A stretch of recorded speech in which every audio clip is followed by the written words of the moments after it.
সালামু আলাইকুম। আশা করি সবাই ভালো আছেন। দেশ নাকি ভালো আছে। দেশ ভালো আছে। বাংলাদেশ আগের চাইতে অনেক ভালো আছে। সবাই বলা বলি করতেছে।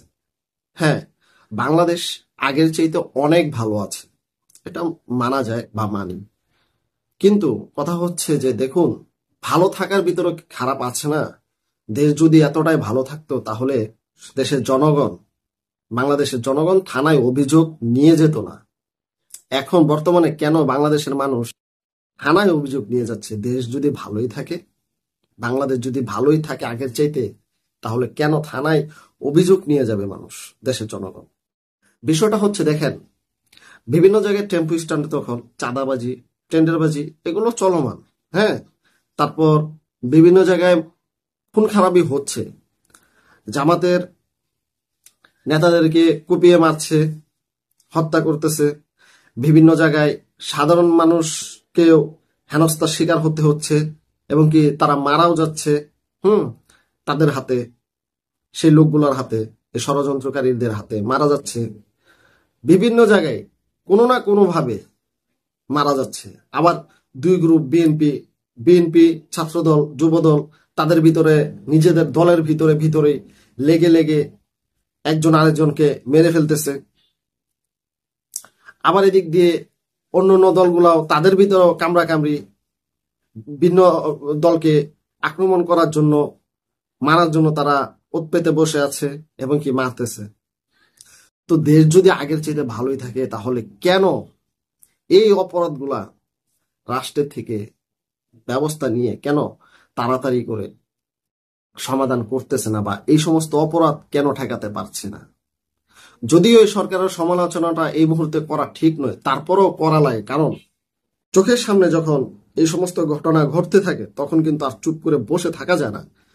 বিবেকে তখন নাড়া দেয়, মুখটা তখন চালাতে মন চায় যে কিছু বলার দরকার।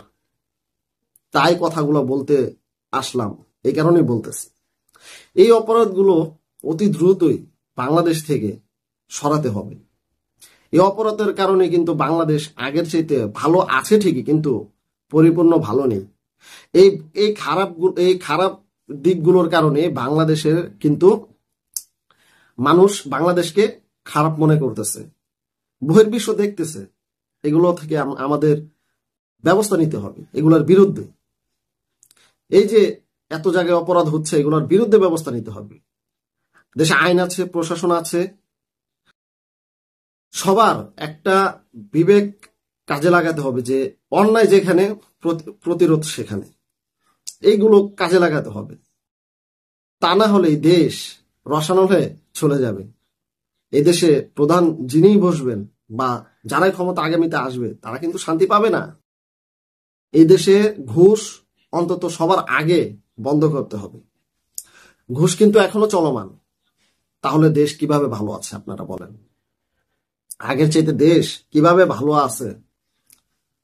দেশকে ভালো রাখতে হলে তো ঘুষটা বন্ধ করতে হবে। প্রশাসনকে তো সেই জায়গায় আনতে হবে যাতে প্রশাসন ঘুষ না খায়, প্রশাসন যেন ভালো কাজ করে, তারা যেন প্রতিরোধ ঠিকমতো গড়ে তুলতে পারে তাদের অবস্থান থেকে। তাহলে সেনা দেশটা ভালো থাকবে। আগের চাইতে এভাবে কি এখন ভালো আছে? ভালো নেই। বিভিন্ন জায়গায় মেয়েরা হেনস্থার শিকার হইতেছে।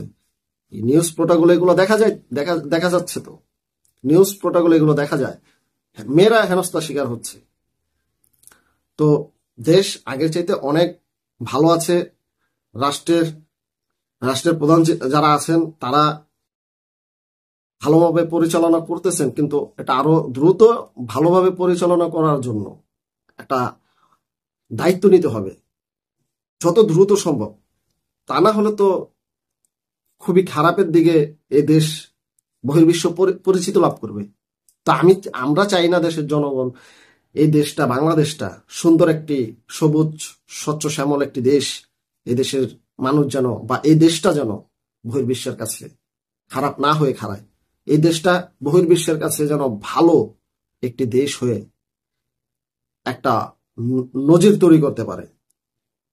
ওরকম একটা দেশ আমরা গড়ে তুলতে চাই। সবাই ভালো থাকবেন, সুস্থ থাকবেন।